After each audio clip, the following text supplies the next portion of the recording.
C so that நம்ம ஊர்க்காரங்க அப்படின்னாலே அது ஒரு வைப் தான் இல்லை. ஸோ நம்ம வேறு கண்ட்ரியில் இருக்கும்போது நம்ம ஆளுங்களை பார்க்கும்போது நமக்கு ரொம்ப ஹாப்பியாக இருக்கும். We feel like home. So that சி இன்றைக்கி நான் சாப்பிட்ற ஃபுட் என்னோடய ஃப்ரெண்ட் எனக்கு கொடுத்தது. சமைக்கணுமா அப்படின்னு நம்ம நினச்சிட்டு இருக்கும்போது நமக்கு இல்லை இல்லை நீ வெயிட் பண்ணி நான் வந்து சாப்பாடு தரேன்னு நமக்கு வந்து ஃபுட் கொடுத்துட்டு போனால் எப்படி இருக்கும்? It's how it is. I'm gonna eat this now. See, this is not only the food. யூஷுவலாக ஃபுட் அப்படின்றது emotion, and this is full of emotion. Wholesome.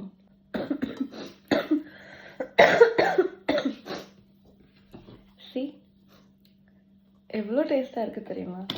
Like அது என்னன்னா, இது என்னடா அது சாப்பாடு தரதெல்லாம் சாதாரண விஷயம் அப்படின்னு நீங்கள் நினைக்கலாம். பட் அப்படி கிடையாது.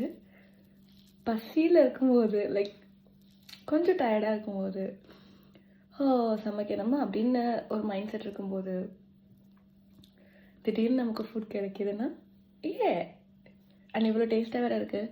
வீட்டு சாப்பாடு யூகேயில் வந்து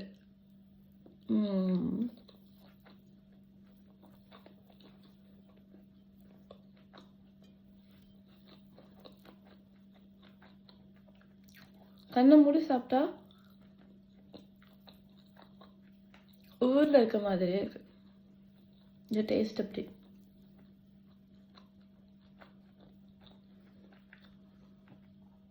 Thank you so much.